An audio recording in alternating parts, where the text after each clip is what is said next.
हाँ, चाय नाश्ता करके निकलते, 10 मिनट दूर है यहाँ से, ऑटो ले लेंगे।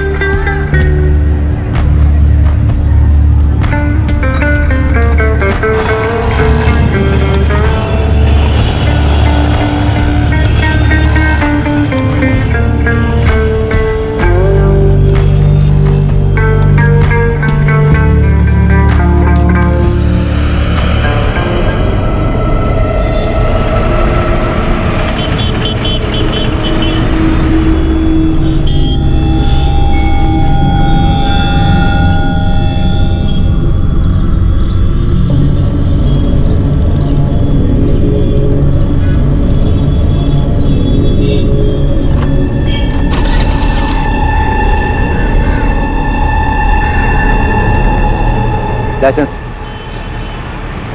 ये सर, पेपर दिखा। सर 4 दिन पहले ही खरीदी है ना सर, तो पेपर से अभी ट्रांसफर नहीं हुए। खरीदने की रसीद तो होगी, वो दिखा। सर ये रसीद है सर, सेकेंड हैंड खरीदी है सर, कैश देके, वो भी गैरेज से सर, तो यही रसीद है सर। ये रसीद है? हाँ सर यही रसीद है। पहले ओनर के पेपर की कॉपी तो होगी, वो दिखा। सर पुराने ओनर का कोई पेपर नहीं है सर, यही रसीद है सर, गैरेज से खरीदी है सर। तो लाइसेंस जमा कर लेता हूँ, आराम से ट्रांसफर करा, कोर्ट में पेपर दिखा और लेके जा। सर काम धंधे वाला आदमी हो, कहाँ कोर्ट कचहरी के चक्कर काटता फिरूंगा सर। पेपर तो दिखाने पड़ेंगे, पुराने ओनर के गाड़ी ट्रांसफर करने की एप्लीकेशन, कुछ तो दिखा। सर आपकी मैं गैरेज वाले मोहन से बात करा देता हूँ सर, 4 दिन पहले ही सर गाड़ी खरीदी सर, ये सर फोन पे बात कर लो। साइड में ले ले स्कूटर। महज एक स्कूटर के पेपर्स की चेकिंग से इस केस की शुरुआत हुई। एक स्कूटर से शुरू हुआ यह केस एक के बाद एक कई हैरान कर देने वाले सच सामने लाने वाला था। रूटीन चेकिंग में मिला यह चोरी का स्कूटर एक मर्डर केस को रोशनी में लाने वाला था। साहब ये स्कूटर तो पिछले हफ्ते प्रदीप छोड़ के गया था, बोला उसके किसी ग्राहक का है, बेचना है, तो मैंने उसे सेल वाली लाइन में लगा दिया।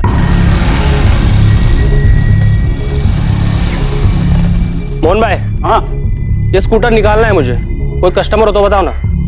तू चाबी रख के जा, मैं चला के देखता हूँ, बाद में बताता हूँ कितने में जाएगा। प्रदीप कौन? पूरा नाम बता। प्रदीप गोरडिया। स्कूटर राजदीप भाई को बेचा है और पेपर तो प्रदीप ही ट्रांसफर करके देने वाला था। प्रदीप स्कूटर छोड़ के गया था, तो मुझे याद आया कि राजदीप भाई को भी स्कूटर चाहिए था, तो मैंने उन्हें फोन करके बुला लिया। साहब राजदीप भाई ने स्कूटर चला के देखा, उन्हें पसंद आया, उन्हें दाम भी सही लगा, तो उन्होंने कैश देके खरीद लिया। फोन नंबर दे प्रदीप गोरडिया का, उसने तुझे गाड़ी के असली ओनर के पेपर दिए? नहीं साहब, मैं आपको नंबर देता हूँ। सर इस प्रदीप गोरडिया की तो लंबी चौड़ी हिस्ट्री निकली। हरीश से पता करो स्कूटर का स्टेटस क्या है, ये स्कूटर भी तो चोरी का नहीं है। हरीश भाई, GJ 10X5872 नंबर की कोई गाड़ी नहीं है, जाली नंबर है ये। लगाई था मुझे। चौहान भाई मैंने जो चेसिस नंबर दिया उसे चेक कराइए, ये प्रदीप गरोड़िया बाइक चोर है, पक्का स्कूटर चोरी का है। बिल्कुल सही कह रहे हैं आप, चेसिस के नंबर से रजिस्ट्रेशन निकाला मैंने। स्कूटर का ओरिजिनल नंबर है GJ 03R24398।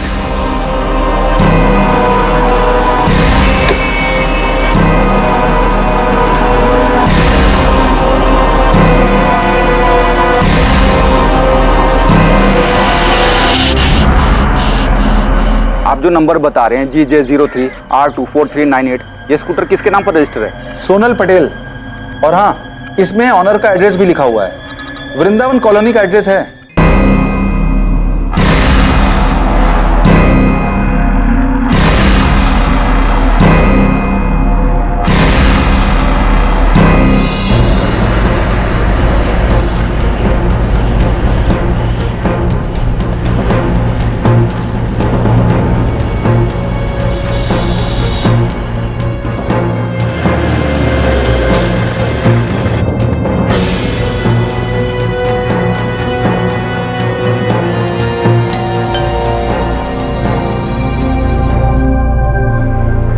सोनल पटेल का घर यही है? हाँ, छोटी बहन है मेरी। उसका स्कूटर चोरी हुआ है, पर चोरी की रिपोर्ट हमें कहीं नहीं मिली। हमने स्कूटर चोरी होने की कोई रिपोर्ट नहीं लिखवाई। स्कूटर सोनल के नाम ही है ना? बुलाइए उसे, कहाँ है वो? घर पर नहीं है, वो घर छोड़कर भाग गए। हमें तो ये भी नहीं पता था कि स्कूटर चोरी हुई है, हमें लगा कि वो स्कूटर लेकर भाग गई है। सोनल भाग गई तो आपने उसकी रिपोर्ट तो लिखवाई होगी? नहीं लिखवाई। आपने वो रिपोर्ट भी नहीं लिखवाई, क्यों? बोल। साहब मैंने देखा कि 3-4 दिन से वो स्कूटर एक ही जगह पे पड़ा था। किस जगह पे? विमन नगर है ना, उसके गली में।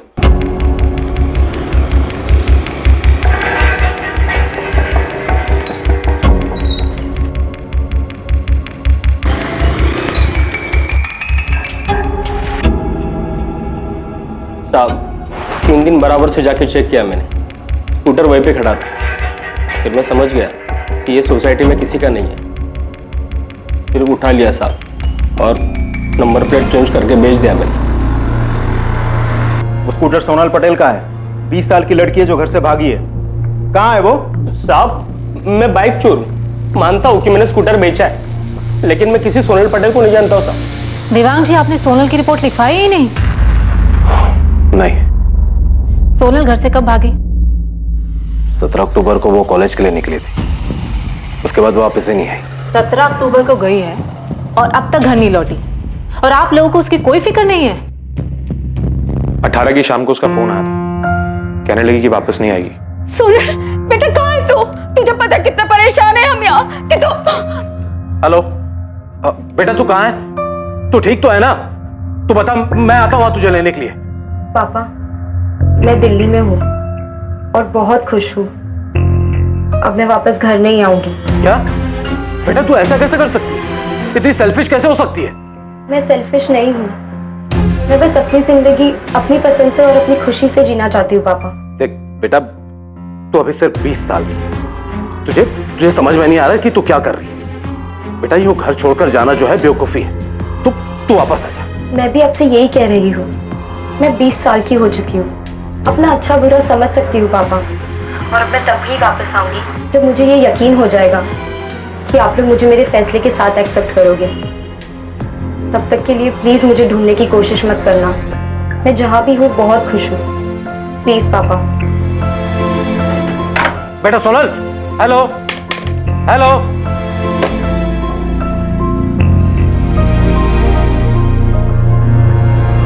वो अपनी मर्जी से घर से भागी थी, वो खुश थे, तो क्या करते हैं? जबरदस्ती अपनी बेटी को घर वापस लेकर आते हैं, जबकि ये फैसला उसका खुद का था घर से भागने का। वो अपने मन की करके खुश है, और हम यहाँ सुरेश भाई और उनके परिवार वालों के सामने सर झुकाए बस माफी मांग रहे हैं। वे पिछले महीने 12 सितंबर को उसकी सगाई हुई थी अजय के साथ।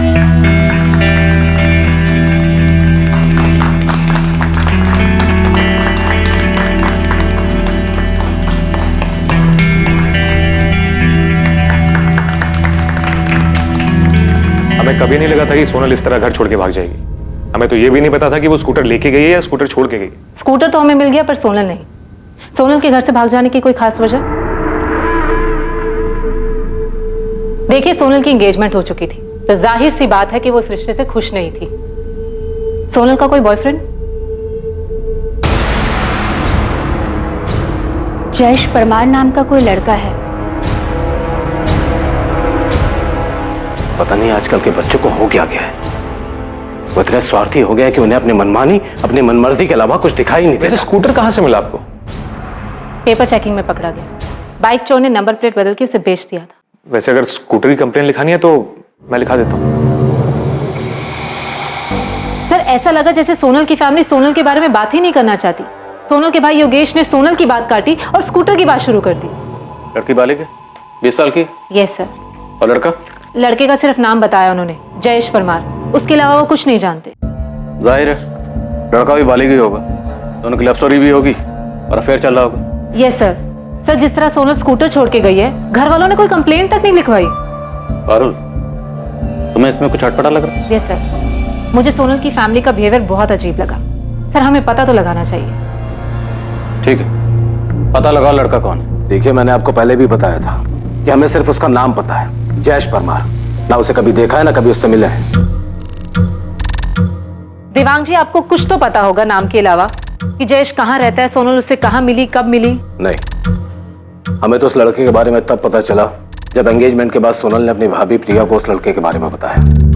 सोनल, कौन है ये जयेश, और अचानक कहाँ से आ गया? अचानक नहीं आया भाभी, 1 साल से जानती हूँ जयेश को, प्यार करती हूँ उससे। भाभी, मैं अजय से नहीं, जयेश से शादी करना चाहती हूँ। सोनल, तुझे पता है ना तेरी सगाई हो चुकी है? और अगर ऐसा कुछ था तो तूने सगाई से पहले क्यों नहीं बताया? भाभी प्लीज, मैं किसी ऐसे इंसान से शादी नहीं करना चाहती जिसके साथ मैं कभी खुश नहीं रह पाऊंगी। भाभी प्लीज, आप ही मेरी मदद कर सकती हो। सोनल, मुझे नहीं जानना ये जयेश परमार है कौन। दिमाग ठीक है तेरा? सगाई हो चुकी है तेरी और दिसंबर में शादी की डेट फिक्स हो गई है। बेटा, अजय हमारी बिरादरी का, हमारी बराबरी का है। तुझे क्यों लगता है तू वहां खुश नहीं रहेगी? बेटा, राजकोट में दो बंगले हैं उनके, मुंबई में भी घर है, खूब पैसा है उनके पास। बहुत खुश रहेगी तू वहां बेटा। माँ, पापा एक बार सोनल की बात सुन क्यों नहीं लेते? रिया, मुझे कुछ नहीं सुनना। रिया, तुम्हें इसे समझाना चाहिए, उल्टा तुम होगी इसे बढ़ावा दे रही हो।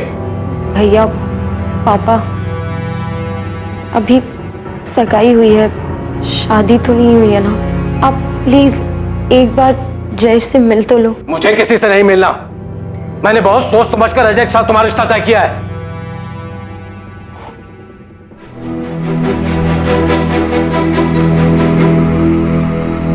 बेटा, मैं बाप हूं तुम्हारा। अरे तुम्हारा बुरा नहीं चाहूंगा। जयेश वैस जो भी है ना, सब भूल जाओ और इतना याद रखो कि अजय तुम्हारा होने वाला पति है। देख बेटा, राजकोट में हमारी और अजय की पापा की इज्जत है, नाम है। अरे क्या कुछ नहीं सोचा तेरी शादी के लिए? अरे इतने धूमधाम से शादी करेंगे कि पूरा शहर देखता रह जाएगा। तो फालतू की बातें सोचना बंद कर और शादी की तैयारी कर।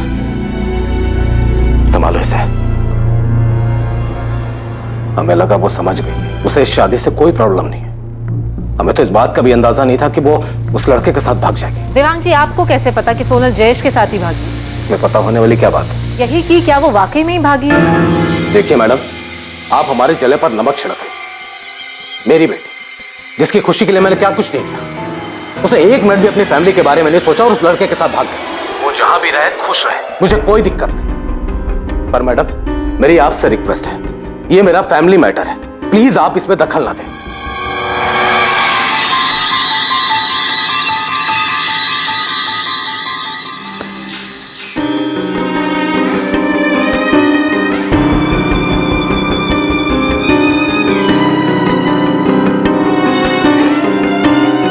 शरद, अभी मत जा। सेठ का मूड ठीक नहीं है। सर, कुछ तो गड़बड़ है।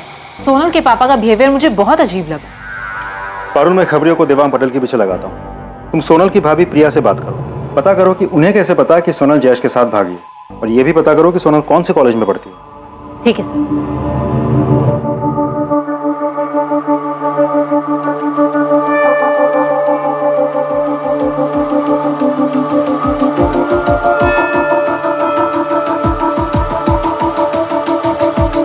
प्रिया, assistant sub inspector Parul Sanghvi, मुझे सोनल के बारे में तुमसे कुछ बात करनी। हाँ मैम, सोनल जयेश के साथ ही भागी है। प्रिया, तुम्हारी पूरी फैमिली को कैसे पता कि सोनल जयेश के साथ ही भागी है, जबकि तुम्हारी फैमिली ये नहीं जानती कि जयेश कौन है, कहाँ से है? योगेश ने सोनल के कॉलेज के दोस्तों से बात की थी, शिल्पा और नताशा। तुम्हें सच में जयेश के बारे में कुछ नहीं पता? तुम्हारे पति या ससुर ने सोनल के साथ कुछ किया? नहीं मैम, मुझे नहीं पता। सोनल कौन से कॉलेज में पढ़ती है?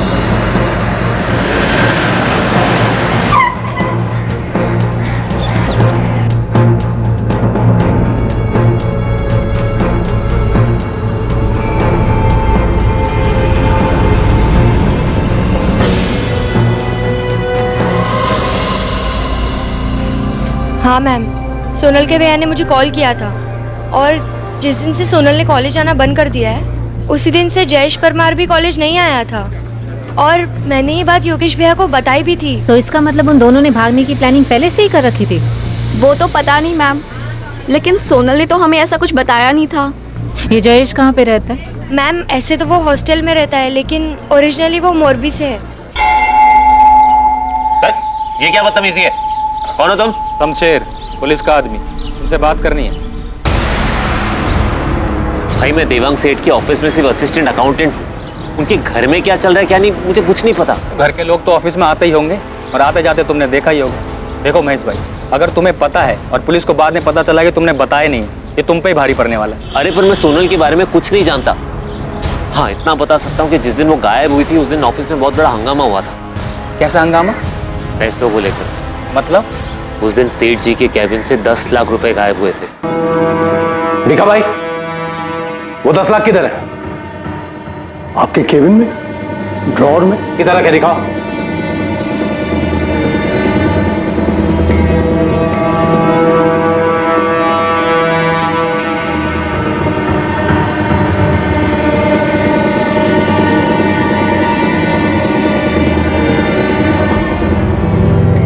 सेठ, पैसे तो यहीं रखे थे, एक बड़े से एनवेलप में।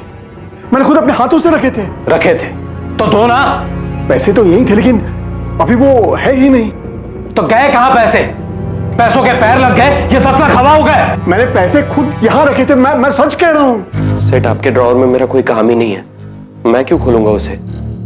सेठ जी इतना पैसा तो हर तीसरे दिन आता है, हम तो कभी हाथ भी नहीं लगाते। पैसे तो बीका भाई के पास ही रहते हैं।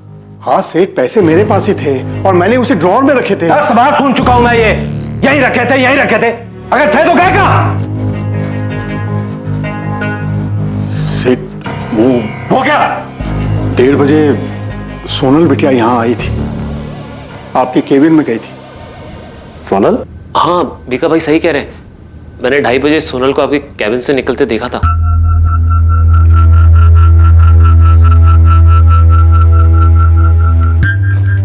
सोनल यहाँ क्यों आई थी? वो मेरे केबिन में क्या कर रही थी? उसने कहा कि उसे आराम करना है। अरे सोनल बेटिया, जय श्री कृष्ण। आज तुम यहाँ कैसे? जय श्री कृष्ण काका। वो मेरी ना क्लास है एक्चुअली 2:30 बजे, तो 1 घंटा है मेरे पास, सोचा ऑफिस आकर पापा के कैबिन में आराम कर लूं। लेकिन सेठ तो आज ऑफिस में नहीं है, साइट पर गए हैं। ओ ठीक है, तो आप कैबिन खुलवा दीजिए, मैं थोड़ी देर आराम करके चली जाऊंगी। ठीक है।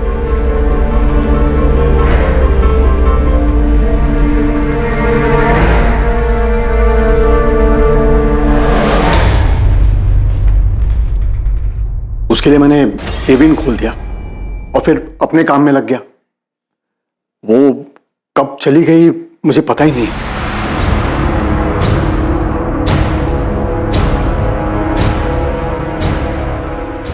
આપ જે નંબરનો સંપર્ક કરવા માંગો છો એ ઉપલબ્ધ નથી। सोनल का फोन बंद आ रहा है। दिखा भाई, सोनल मुझसे बिना पूछे 10 लाख रुपए लेकर जाएगी। सेठ मुझे सचमुच नहीं पता क्या हुआ था। सेठ मैंने तो सोनल को जाते वक्त भी नहीं देखा। सेठ जी बहुत परेशान थे, तभी के तभी ऑफिस से निकल गए। सोनल उसी दिन गायब हुई थी क्या? हाँ, हमें अगले दिन पता चला कि सोनल भाग गई है। सच में भाग गई है? हाँ, हमें तो यही पता है किसी जयेश परमार नाम के लड़के के साथ भागी है। ये जयेश परमार की लीव एप्लीकेशन, 15 अक्टूबर से वो छुट्टी पे।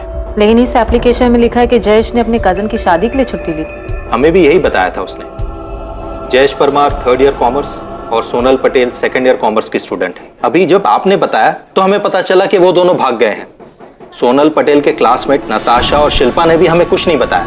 सर मुझे जयेश परमार के मौलवी वाले घर का एड्रेस मिल सकता है? अब ये मामला थोड़ा सीरियस लग रहा है। सीरियस तो है सर। सर स्कूटर की चोरी की कार्रवाई तो चल ही रही है, लेकिन मुझे लगता है हमें सोनल और जयेश के गायब होने की जांच भी करनी चाहिए। साहब ये मामला बहुत अजीब है। उधर लड़की गायब है लेकिन उसकी फैमिली में से किसी ने भी मिसिंग कंप्लेन नहीं की, और लड़के की फैमिली में क्या हो रहा है ये भी किसी को नहीं मालूम। हाँ पर कॉलेज से कुछ पता चला?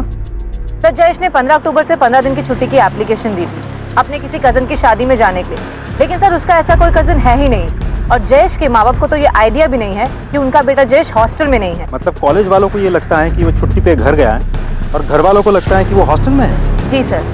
सर मैं जयेश के माँ बाप से मिलने मौरवी जा रही हूँ। सर पक्का यहाँ कुछ तो बहुत बड़ी गड़बड़ है।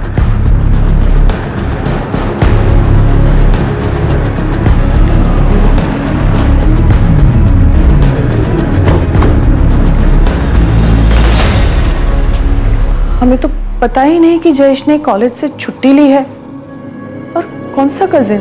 वो 17 अक्टूबर से गायब है और आज 30 तारीख है। आपने एक बार भी अपने बेटे को फोन नहीं किया? नहीं, क्योंकि हमेशा वही फोन करता है, और इस बार जब उसने फोन नहीं किया तो हमें लगा कि वो शायद पढ़ाई में बिजी होगा। मेरा बेटा जयेश हॉस्टल में नहीं है तो कहाँ है? उसका तो फोन भी बंद आ रहा है। इतने दिन में आपने अपने बेटे को एक बार भी फोन नहीं किया? आज जब हमने आकर आपसे पूछा तो आपको पता लगा। हमें राजकोट में एक स्कूटर मिला है जो सोनल पटेल के नाम पे है। जब हम उसके घर गए तो हमें पता लगा कि सोनल पटेल घर से भागी है और वो आपके बेटे जयेश के साथ भागी है। जयेश ऐसे कैसे कर सकता है? उसे मैंने बहुत समझाया था जब सोनल के बारे में उसने मुझे बताया था। तू कॉलेज से छुट्टी लेकर ये बताने आया है कि तुझे शादी करनी है किसी सोनल पटेल से। सोनल पटेल?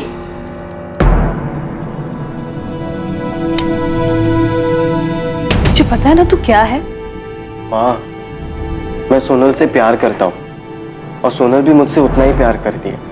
मैं उससे शादी करना चाहता हूँ और वो भी मुझसे शादी करने के लिए तैयार है। ये शादी तुम्हारी वो सोशल मीडिया की फ्रेंड रिक्वेस्ट नहीं है कि किसी को भी भेज दो। उसके घर वाले तेरा नाम सुनेंगे ना तो सबसे पहले उसे 2 थप्पड़ जमाएंगे और तेरे पीछे लोग छोड़ेंगे 100 अलग। तेरे खबर छे तो शू करे छे? क्या उस लड़की ने अपने घर वालों से बात की है? क्या कहा उसके घर वालों? मना कर दिया। पर पापा, मुझे यकीन है कि अगर आप जाकर बात करेंगे और हाथ मांगेंगे तो...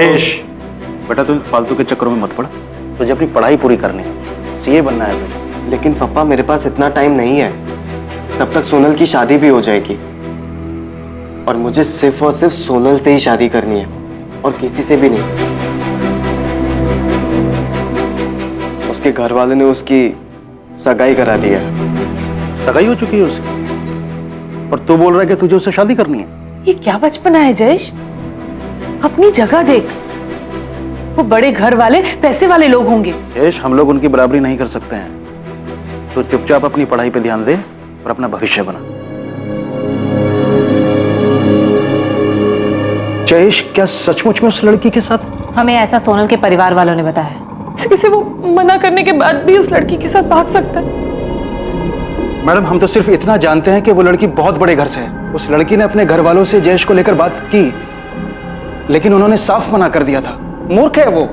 मैडम, हमारे लड़के को ढूंढ दो प्लीज। सोनल पटेल और जयेश परमार दोनों बालिग हैं, तो क्या 2 बालिग लोगों को कोई उनकी इच्छा से शादी करने से रोक सकता है, वो भी उनके भागने के बाद? लेकिन स्कूटर की चोरी की रिपोर्ट क्यों नहीं की गई? और फिर देवांग पटेल के ऑफिस में हुई 10 लाख की चोरी का खुलासा। क्या सोनल और जयेश के केस में और भी कई राज थे जिनका सामने आना अभी बाकी था? सोनल और जयेश का फोन 17 अक्टूबर की दोपहर यहाँ राजकोट में स्विच ऑफ हुआ है। सर, दोनों ने पहले से ही प्लान बनाया होगा कि एक साथ फोन स्विच ऑफ करेंगे।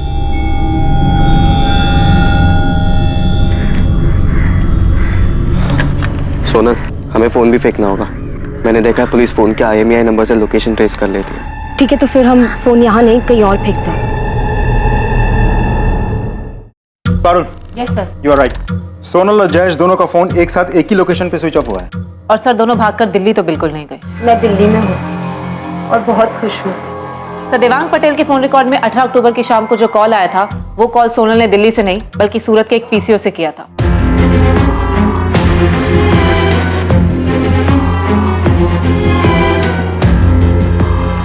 सोनल, अभी तुम अपने घर पे कॉल करो और बोलो कि हम दिल्ली में। ठीक है। सर, उन्होंने जानबूझकर झूठ बोला होगा। उन्हें लगा होगा कि सोनल की पापा उनका पता लगा ले। लेकिन उसके पापा ने तो पता लगाया ही नहीं। सर, वो लोग पुलिस स्टेशन नहीं आए, इसका मतलब ये नहीं ना कि उन्होंने पता नहीं लगाया होगा। पता लगाने के और भी तो कई तरीके हो सकते हैं। देवांग पटेल के कॉल रिकॉर्ड्स कुछ मिला? नहीं सर, कुछ खास। सर, जयेश के फोन रिकॉर्ड से एक नंबर मिला। उससे लगभग हर रोज बात होती थी उसकी। मैंने नंबर ट्राई किया, रिंग जा रही है लेकिन कोई उठा नहीं रहा। मैंने मैसेज छोड़ा इसे। एक बात बताओ, हम इस केस में सिर्फ इसलिए क्राइम ढूंढ रहे हैं क्योंकि एक स्कूटर लवारिस पड़ा हुआ मिला। सर, जयेश के माँ बाप ने मोरबी में जयेश की मिसिंग कंप्लेंट दर्ज करवा दी। पारुल, तुम्हें शुरू से इस केस में गड़बड़ लग रही है ना? यस सर, अब तो मुझे और भी यकीन हो गया कि कुछ तो गड़बड़ है। सर, लड़की की फैमिली लड़के के अगेंस्ट थी। लड़की की सगाई होती है, उसके बाद वो घर से भाग जाती है और उस लड़के के साथ जो किसी भी मायने में उसकी बराबरी का नहीं है। सर, अगर क्राइम नहीं भी हुआ है तो भी हमें पता तो करवाना ही चाहिए कि सोनल और जयेश सेफ हैं या नहीं।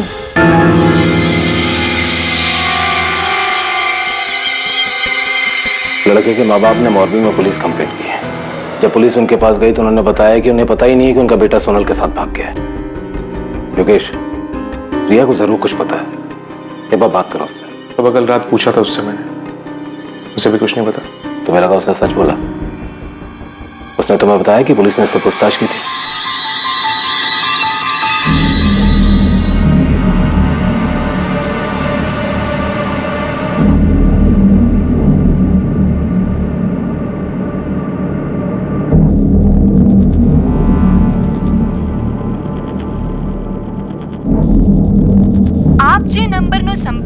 કરવા માંગો છો એ ઉપલબ્ધ નથી.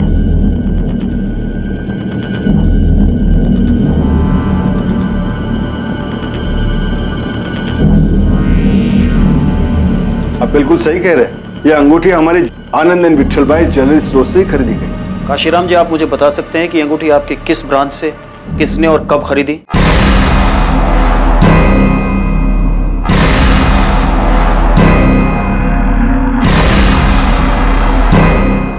ये आप हमसे किस तरह के उल्टे सीधे सवाल पूछ रहे हैं? हमने जयेश के साथ शादी करने से मना किया तो बिना बताए घर से भाग गई। सोनल 20 साल की बालिग है, हम क्या करते?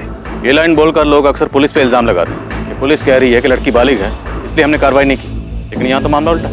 आप खुद ही कह रहे हैं कि आपकी बेटी बालिग है इसलिए आपने कुछ नहीं किया। मैंने बताया ना आपको कि सोनल ने हमें फोन करके कहा कि हमारी जिंदगी में दखल ना दे। सर वो बोल रही है कि वो दिल्ली में, आप लोग बोल रहे हैं कि कॉल रिकॉर्ड से पता चला कि उसने फोन सूरत से किया। हम लोग नॉर्मल लोग हैं सर, हमें कैसे पता चलेगा वो सच बोल रही है झूठ? आप लोग कभी इसकी फिक्र नहीं होती? आपकी बहन आपकी बेटी कहाँ है, कैसी है? ठीक ही होगी, 10 लाख लेकर भागी है। वैसे ये बात तो आपको ही पता चली, और ये बात आप लोगों ने हमें नहीं बताई। जो भी है, बेटी मेरी, पैसा मेरा, फैसला उसका। वो फैसला जिसमें मेरा कोई योगदान नहीं, ना अच्छा ना बुरा। ऐसा मैं समझ सकता हूं क्या पूछना क्या चाहते हैं। अगर आप उसे ढूंढ लाते हैं ना तो ले आइए, मुझे कोई दिक्कत नहीं। वैसे भी उसने जयेश परमार के साथ शादी कर ली, अजय के साथ तो उसका रिश्ता हो नहीं सकता, पर इसके बाद भी मैं उसे आशीर्वाद ही दूंगा। हमारे पास जयेश परमार की मिसिंग कंप्लेंट आई और आपकी बेटी जयेश परमार के साथ भागी। तो देवांग पटेल और योगेश, मैं आप लोगों से सीधा सीधा सवाल पूछता हूँ, सोनल और जयेश जहां भी हैं सुरक्षित है, सेफ? ये हमें कैसे पता होगा? मैंने बताया ना कि सोनल ने फोन करके कहा कि वो जयेश परमार के साथ शादी कर रही है, हम उसकी जिंदगी में दखल ना दे, बस।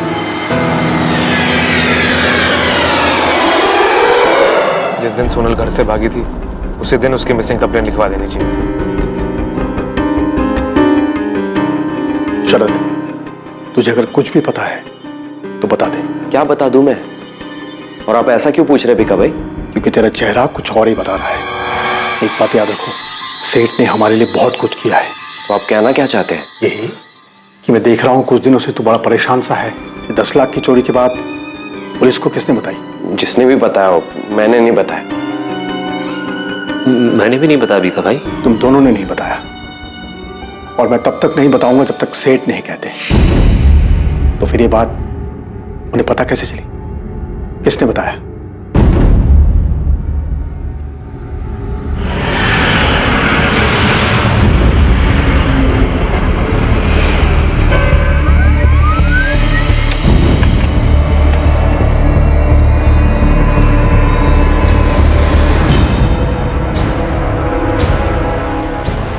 सर, आप जिस अंगूठी की बात कर रहे हैं वो इसी लड़की ने हमारी राजकोट वाली ब्रांच से खरीदी थी।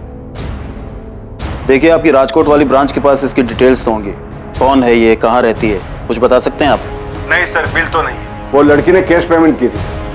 हमारे राजकोट ब्रांच के जो हेड है उन्होंने बताया कि इस लड़की ने 16 अक्टूबर को ये अंगूठी खरीदी थी। और हाँ सर, एक नहीं, दो अंगूठियां खरीदी थी।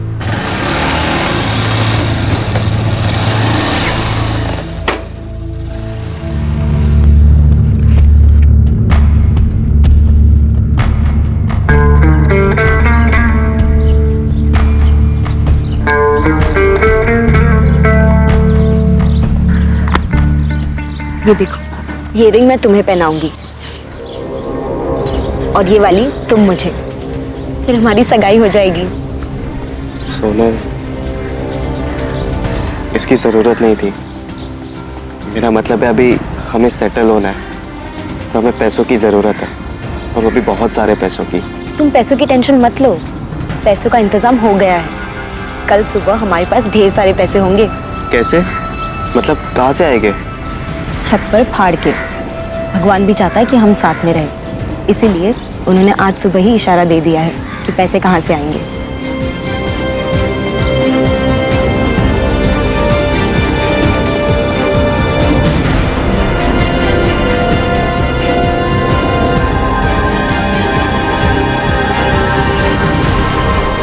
रवि, इस लड़की ने ये अंगूठी राजकोट से खरीदी थी। फौरन अपनी एक टीम लगाओ और पता करो कि ये लड़की कौन हो सकती है। जी सर।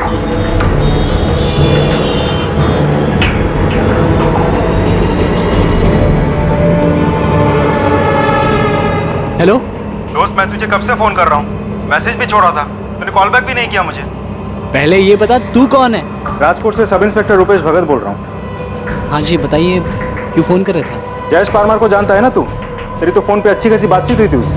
हाँ तो आपसे मतलब ये कि जयेश परमार कहाँ है? अपने घर पे होगा, मोरबी में या राजकोट में होगा हॉस्टल में, और मैं यहाँ अहमदाबाद में रहता हूँ, यहाँ नौकरी करता हूँ। मुझे कैसे पता होगा कि वो कहाँ है? गायब है वो, सोनल पटेल के साथ भागा है।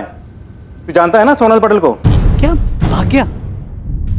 नहीं, मुझे नहीं पता कि सोनल कौन है। जयेश मेरे बचपन का दोस्त है, एक ही मोहल्ले में रहते हैं हम लोग मोरबी में, एक ही साथ स्कूल पढ़े, लेकिन उसने मुझे कभी इस बारे में कुछ नहीं बताया। मुझे तो अंकल आंटी की फिक्र हो रही है, मैं अभी उनसे बात करता हूँ। तेरी इतनी हिम्मत कि हमसे आकर पूछेगा कि तेरे बेटा कहाँ है? हाँ बिल्कुल पूछेंगे, वो आपकी बेटी है जिसके साथ जयेश भागा है, छोड़ेंगे नहीं हम आपको। अरे केस तो हमें करना चाहिए तुम्हारे खिलाफ, क्योंकि तुम्हारे बेटे ने हमारी सोनल को बहकाया है, फंसा अपने जाल में। अरे तो किया क्यों नहीं केस? अरे आप लोगों ने तो जानबूझ के रिपोर्ट तक नहीं दर्ज करवाई। पड़े होंगे आप अपने घर में, हमें हमारा बेटा वापस चाहिए। अगर मेरे बेटे के साथ कुछ भी होगा ना, तो एक बात याद रखना, मैं भी चुप नहीं बैठूंगा। देवांग सेठ, चल निकल यहाँ से। ये धमकी जाकर किसी और को देना, यहाँ पर नहीं। हमने सोनल को समझाया था कि दूर रहे तुम्हारे बेटे से, पर तुम्हारे बेटे को तो लालच आ गया था। इतनी अच्छी अमीर लड़की जो मिल गई, इसीलिए उसे फंसा लिया और भगा के ले गया। आप लोगों को सब पता था कि वो लोग कहाँ हैं, सब जानते थे आप, लेकिन आप लोगों ने सिर्फ हमें ही नहीं बताया। अगर हम चुप है तो इसका मतलब ये नहीं कि कोई भी आएगा और मुंह उठाकर हमसे सवाल करेगा। एक बार सोनल और तुम्हारे बेटे को मिलने दो, फिर देखना क्या करते हैं उनके साथ हम। अगर मेरा बेटा नहीं मिला या उसे कुछ भी हुआ तो छोड़ूंगा नहीं तुम दोनों को, जीना मुश्किल कर दूंगा। चल निकाल अब यहाँ से, निकाल।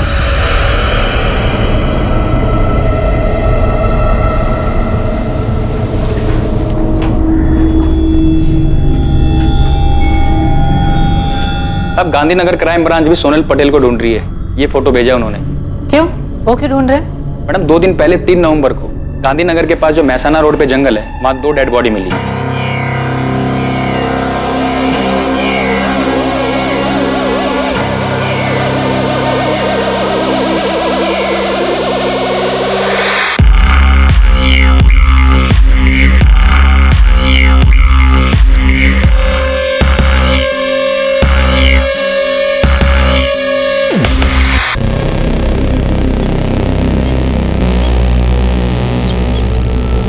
सर देख करके ऐसा लगता है ये लड़के की बॉडी है और ये लड़की।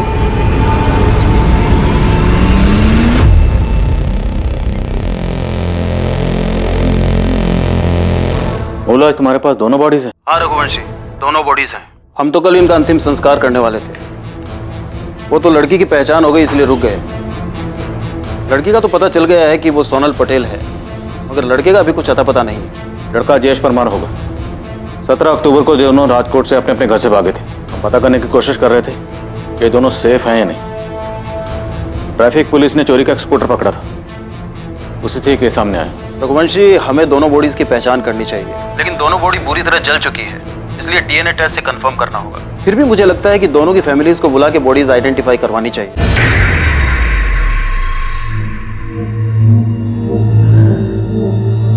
हम बॉडी तो दिखा सकते हैं, पर यह बुरी तरह जली हुई। मैं देखना चाहती हूँ।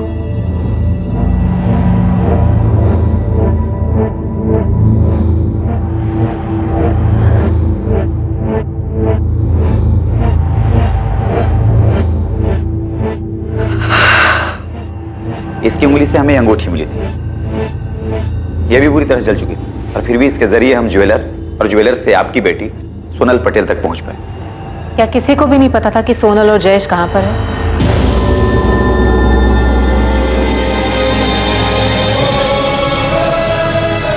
बॉडी पूरी तरह से जली हुई है। हमारा जयेश नहीं, ये मेरा बेटा नहीं है। नहीं।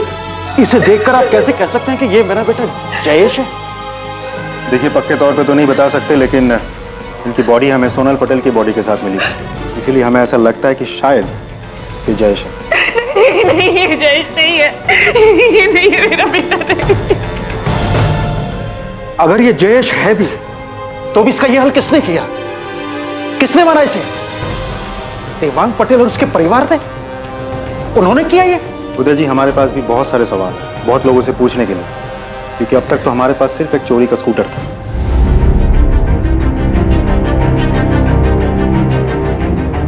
17 अक्टूबर को सोनल पटेल और जयेश परमार अपनी एक अलग दुनिया बसाने का सपना लेकर राजकोट से निकलते हैं। पर 3 नवंबर को घर से भागने के लगभग 2 हफ्ते बाद गांधीनगर के पास सोनल पटेल और जयेश परमार की जली हुई लाशें मिलती हैं। उस वक्त दिवाली का त्योहार था और हर तरफ जश्न का माहौल था और 2 परिवार अपने बच्चों की भयानक मौत के शोक में डूबे हुए थे।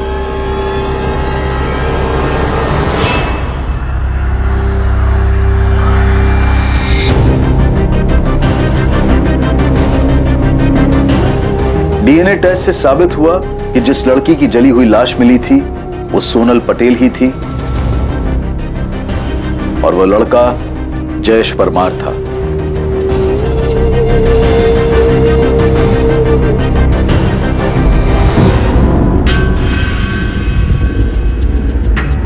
ये दोनों बॉडीज की पोस्टमार्टम रिपोर्ट है, प्लीज। दोनों को गला घोट के मारा गया, उसके बाद लाशों को जला दिया गया। सर, दोनों की बॉडी पर कुछ नहीं मिला सिवाय सोनल की अंगूठी के? नहीं, कुछ नहीं मिला, पर फाइनली इस अंगूठी ने हमें सोनल तक पहुंचा दिया। कातिल ने जानबूझ के दोनों की बॉडीज पर कुछ नहीं छोड़ा होगा। ये अंगूठी भी गलती से उससे छूट गई होगी।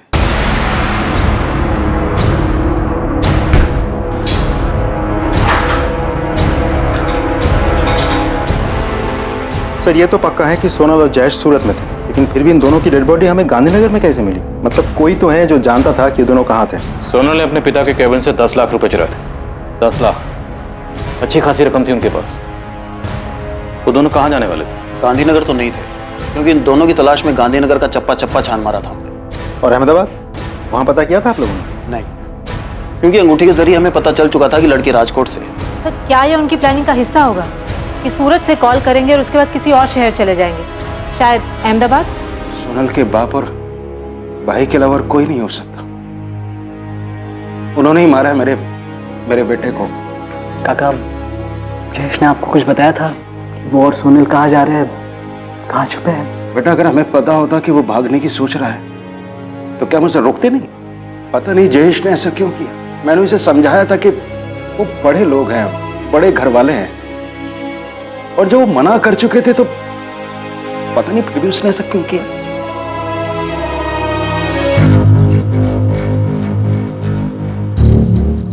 क्या है? बीका भाई, आपसे एक बात करनी थी। पुलिस का एक खबरी शमशेर बहुत दिनों से मेरे पीछे पड़ा हुआ है। अच्छा, तो ही था जिसने 10 लाख की चोरी वाली बात उन्हें बताई है। बीका भाई, मैं क्या करता, मुझे बताना पड़ा। और क्या क्या बताया? नहीं, और कुछ नहीं बताया, पर मुझसे बार बार पूछ रहा था सेठ जी के घर में क्या चल रहा है। सेठ जी और उनके परिवार वाले वैसे ही बहुत दुखी हैं, उन्हें और दुख नहीं पहुंचना चाहिए, इसलिए अपना मुंह बंद रखना सीख।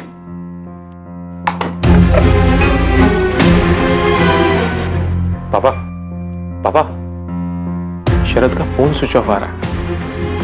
मैंने इससे कहा था कि क्रियाक्रम के बाद में, पर वो गायब है। कहीं कुछ गड़बड़ ना कर दे। मैं आपको अपना नाम नहीं बता सकती, लेकिन मैं सोनल और जयेश के बारे में कुछ जरूर बता सकती हूँ। क्यों? तुम नताशा पुरोहित हो या शिल्पा अजमेरा? क्यों अपनी पहचान छुपाने की कोशिश कर रही हो? देखिए, मैंने आपको शुरू में ही बता दिया था कि मैं आपको अपना नाम नहीं बता सकती। मैं सोनल और जयेश के बारे में कुछ बताना चाहती हूँ। ठीक है, बताओ क्या बताना चाहती हो? मैं सोनल और जयेश के बारे में कुछ बताना चाहती हूँ। ठीक है, बताओ क्या बताना चाहती हो? एक आदमी है जो कि घर से भागे लड़के लड़कियों की मदद करता है, उनको रहने के लिए जगह देता है और उनकी फैमिलीज और किसी भी तरह के खतरे से उनको बचाता है। सोनल और जयेश उसी आदमी के पास गए थे। हाय सर, मैं जयेश परमार। मैं सोनल पटेल। जयेश, सोनल, अब तुम दोनों को डरने की कोई जरूरत नहीं। यहाँ पर तुम पूरी तरह से सेफ हो। मैं तुम दोनों को विश्वास दिलाता हूँ कि यहाँ तुम्हें किसी बात का कोई खतरा नहीं। पहेलियों में बातें मत करो, साफ साफ बोलो कि क्या बोलना है। मेरे लिए तुम्हारे बारे में इंफॉर्मेशन निकालना कोई मुश्किल काम नहीं है, और अगर मुझे ऐसा करना पड़ा तो तुम जरूर मुश्किल में आ जाओ। मैं आपकी मदद कर रही हूँ और आप मुझे ही धमकी दे रही हैं। अगर मैंने सोनल और जयेश की फोटो अखबार में ना देखी होती तो मैं आपको कभी फोन नहीं करती। जिस आदमी ने उनको सहारा दिया, उनकी मदद की, उसका नाम है शेखर भाटिया। और जिस घर में वो भागे हुए कपल्स को रखता था वो घर अहमदाबाद में है। उसने सोनल और जयेश को भी वहीं पे रखा था।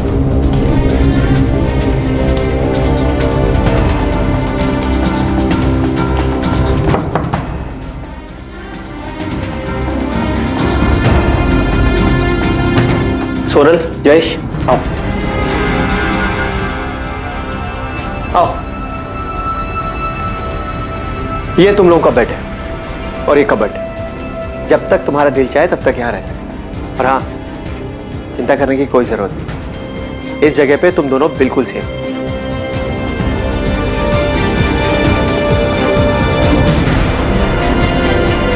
सोनल और जयेश को किसने मारा? पता नहीं। हाँ, पर वहां एक और कपल था, अमित दवे और भावना राठौड़।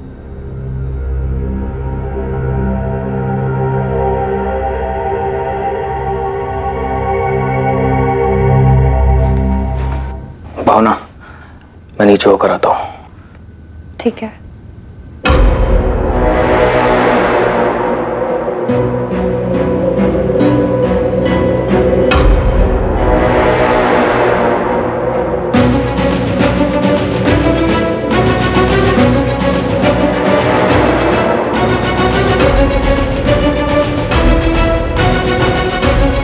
अमित दवे के दिमाग में काफी कुछ चल रहा था।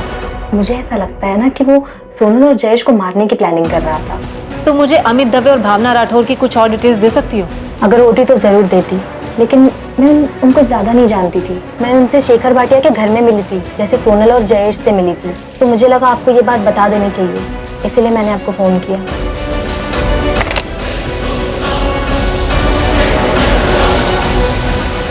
घर से भागा हुआ एक और जोड़ा अमित और भावना जयेश और सोनल का मर्डर करेंगे। मकसद? सर, मकसद पता नहीं, लेकिन हमें अहमदाबाद के शेखर भाटिया का पता लगाना चाहिए। शायद वहां से हमें कोई क्लू मिल जाए। सर, देवांग पटेल के ऑफिस का एक एम्प्लॉई है, शरद राजपूत। कुछ कन्फेस करना चाहता है लेकिन छुपा बैठा है। उसे डर है कि देवांग पटेल उसको नुकसान पहुंचा सकते। देवांग पटेल का इतना डर कि उसके डर की वजह से एक आदमी छुपा बैठा। सर, मैंने सेठ की डर से अपना फोन भी स्विच ऑफ कर दिया। मुझे बहुत डर लग रहा है सर। शरद, तुम्हें सोनल और जयेश के मर्डर के बारे में पता था? सर, मुझे जो कुछ भी पता है मैं सब कुछ बता दूंगा आपको, लेकिन आपको मेरी बात का विश्वास करना पड़ेगा।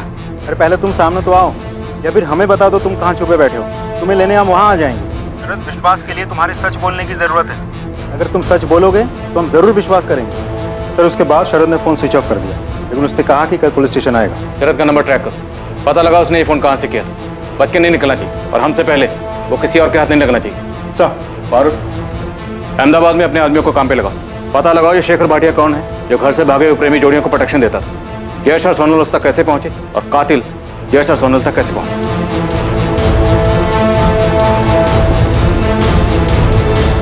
पर नताशा, तूने मुझे ये सब बात पहले क्यों नहीं बताई? मुझे थोड़ी पता था उनका इस तरह से मर्डर हो जाएगा। नहीं पता था यार मुझे। एक प्रेम कहानी जिसने एक दुखद और विकृत मोड़ लिया। प्रेम कहानी जिसका अंत हुआ प्रेमी और प्रेमिका की मौत पर। उन्हें किसने मारा और क्यों?